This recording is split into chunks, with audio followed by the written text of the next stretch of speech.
Here's an idea. We're living in a culture of hyperbole because everything is amazing.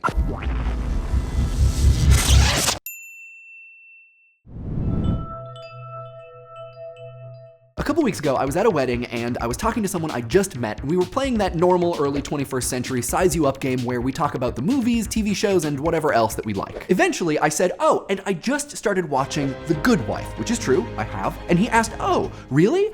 Is it any good?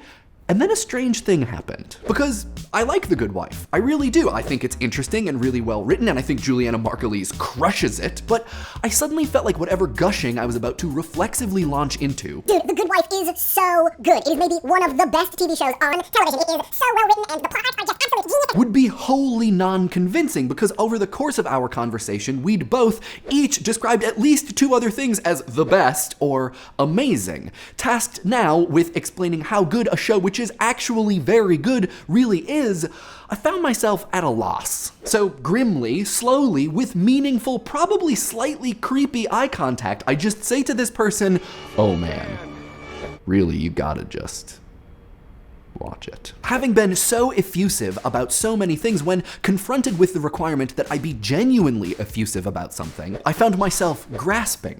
Not wanting to literally shout about how much I like The Good Wife, I found the only way to effectively state my infatuation was to, in fact, understate it. And so I started thinking about my impulse to describe Gravity Falls as the best, and Kentucky Route Zero as the best, and the new Flying Lotus record and Ancillary Justice as the best. Best swordfish in the city.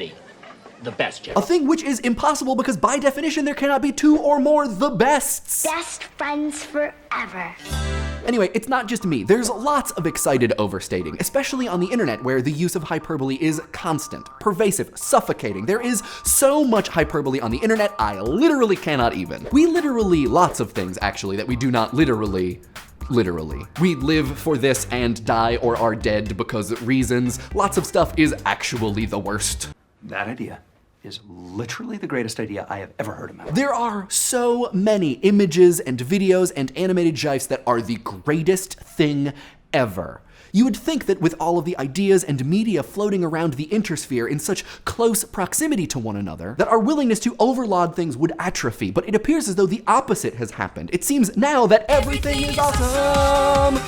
In a commentary piece about Richard Linklater's film Boyhood for the LA Times, film critic Kenneth Turin writes that Boyhood emphasized how much we live in a culture of hyperbole, how much we yearn to anoint films and call them masterpieces. Perhaps because it makes our critical lives feel more significant, because it allows us to lay claim to having experienced something grand and meaningful. In a piece for Hyperallergic focused on Andy Warhol and Jeff Koons, John Yao echoes Turin's sentiment. He says, it's impossible to ignore the reams of exaggeration I am bombarded with on a daily basis. From blurbs attesting to the gorgeous mastery to be found in a young poet's first book, to the unrivaled brilliance of an artist's most recent exhibition. The culture of hyperbole that Turin and Yao are talking about seems built upon our collective tendency towards conspicuous consumption, especially when it comes to culture. It's not enough that something is good and that you have experienced its goodness. The goodness and your experience must fuse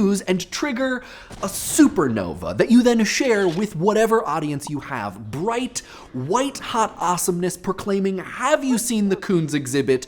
At the Whitney, he is literally a god.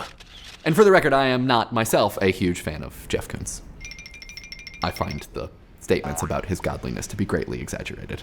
This, I think, is also related to why standing ovations exist and why the applause breaks in the State of the Union have gotten longer and longer, and also how BuzzFeed and Upworthy and their billions of copycats construct their clickbaity headlines. They not only advertise a piece of media, but also your potentially very meaningful experience of it. You click a thing and what happens next is so unbelievable you will never guess what it is. It will totally blow your mind and maybe even save your life. When it hits you, you will realize it is the perfect way to deal with this totally unknown secret. All of it actual, literal, actually literal, literally actual, 100% no holds barred, honest to goodness hyperbole. I have a lot to say about clickbait headlines, and I will in another eventual episode, but for now, I hope it suffices to say, they seem to me like the next natural progression of advertising. All kinds of sensationalist nonsense has been plastered on all kinds of products and news sources, of which BuzzFeed et al. Are weirdly some kind of hybrid, all in an attempt to grab some reader or viewer and promise them shocking results or untapped knowledge or whatever for time immemorial. But in a cultural and historical moment where more of the people and not just media sources find something to gain in advertising that totally unbelievable affect,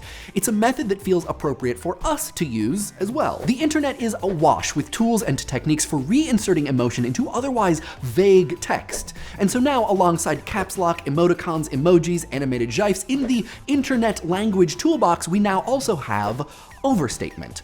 Hyperbole. Double but, let's not forget one very important aspect of the popular use of exaggeration. It is hilarious. I have maybe not laughed harder in the last week, and that is not an exaggeration when Mathis on Twitter suggested, "I have lost my ability to can," as a favorite hyperbolic phrase. It's fun to react to the mundane in exceptional and extreme ways. Did the barista get your order wrong? He is literally the worst. This day is literally the worst. I can't, it's over, I'm done, RIP me. And we can't really claim it's unexpected either. We've been on a slow road to this point for a while. Awesome at one point meant something that filled one with awe. Wonderful with wonder. Brilliance, something nearly blinding in its greatness. As those words have become ones that we use to describe not the amazing, but the quotidian. Awesome t-shirts, wonderful burgers, brilliant tattoos, unbelievable action films. Actually, no, there are a lot of action films that are literally unbelievable. Come on, Bowman. It makes sense that we'd find other ways to express our exuberance, and extra points if it's hilarious, or I guess the funniest thing you've ever heard. Still though, I can't help but wonder about my interaction at the wedding and where we go from here. With the preponderance of things that are literally unbelievable, and more bests than you can shake a stick at. That's a lot of bests. If there are so many bests you can't even shake a stick, that's just too many bests. Are we doomed ultimately to struggle with expressing real, actual, literal, unbelieving? Or do we start to turn the dial back down so that the new, oh my god, I cannot even, becomes, yeah, I mean, I could, but meh. What do you guys think? Do we live in a culture of hyperbole? And if so, do you see it affecting how you communicate? Let us know in the comments, and it would literally be the best thing in the world if you were to subscribe. What charming and intelligent things were said in the Idea Channel comments section last week? Tune in literally right now to find out. Let's see what you guys had to say about the 24 horror news cycle. First things first, a bit of news. If you are watching this on Wednesday when it is published, then I'm going to be on the Bee and Puppy Cat 24-hour live stream tonight on the Cartoon Hangover YouTube channel. So you should watch that. It's at 8:30 Eastern time. I'm gonna be there talking about Bee and Puppy Cat and all kinds of other awesome stuff. So yeah, we'll put a link to the Cartoon Hangover channel in the description. And second, some people have been checking in to find out whether or not office hours is a thing that's gonna happen. The answer is yes. I'm just having a really difficult time finding an appropriate place that is available when I am not traveling. It's turning out to be much more difficult than I thought it was gonna be, but yes, office hours is a thing I really, really wanna do. So I'm gonna try to figure it out before it gets like really just terribly cold and snowy in New York. Okay, so now, on to comments. Jace Liad and a couple other people made the really great point that this tone that the 24-hour news networks have adopted seems to be a particularly American thing, and Jace uses the CBC's reporting on the terrible shooting that happened in Ottawa as an example of the tenor that Canadian news networks tend to adopt, something that is calmer, sticking more to the facts. And I think that this is something we definitely could have spent a little bit more time on in the episode, talking about how this is a particularly American feature of our news. But additionally, SPVVVT asks the really great question of whether or not Americans might watch more horror films, more things that are horrific for entertainment, and I think this is a great question. I tried to figure out the answer and I couldn't find it, but if anybody knows, I would love some insight into this, because I think it's definitely related. Digibro makes the really good point that the social aspect that occurs with a lot of this hyperbolic news reporting is not that you are watching it together with someone else, but that it kind of creates this cohesion in a group where you can all come together and agree that the thing that you have been told to fear by the news is in fact something that is worth fearing. And yes, I mean, and I think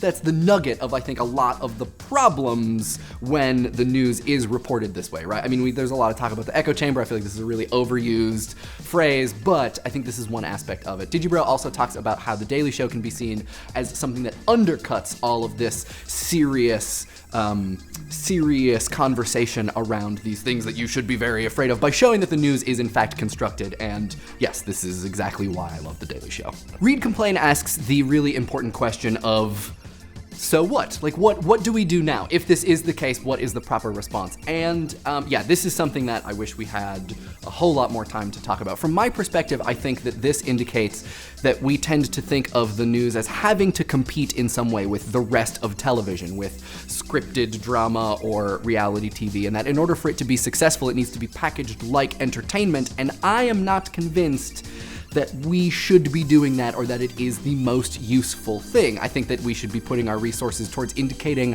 how and why the news as a thing that tells you what is happening in the world is useful, as opposed to trying to sell it to people in the way that we tend to do in America, which is to make it look like entertainment, to use these same tactics that entertainment does. So yeah, I mean, this is probably a whole episode in and of itself, but this is a great question, and yeah, something that I think is really, really important to think about. Anonymous Poster writes a comment that actually includes a mention of one of my favorite films, Funny Games, that ends up in a really interesting place talking about the relationship between depictions of vulnerability and empowerment on behalf of the audience. And this is something that I didn't think about at all, and I think is really, really interesting. I think that you can look at certain news networks as claiming to empower their audience in some way by giving them knowledge, by showing them, this is what's happening in the world, but that they actually disempower them in another way, because that becomes then the only source that these people feel as though is telling them the truth about the world. And I actually just read a really interesting post about this that I'll put a link to in the doobly-doo, that's called something like How I Lost My Father to Fox News, and is all about how the way that these messages are put together is empowering to the audience in one sense, but sort of manipulative and disempowering in another sense. But yeah, this was a really insightful and awesome comment. Omicron, I am absolutely on board for a 1,000,000 participant Shadowrun game. However, I mean, you need a lot of D6s for Shadowrun generally. I think we're gonna need all of the D6s.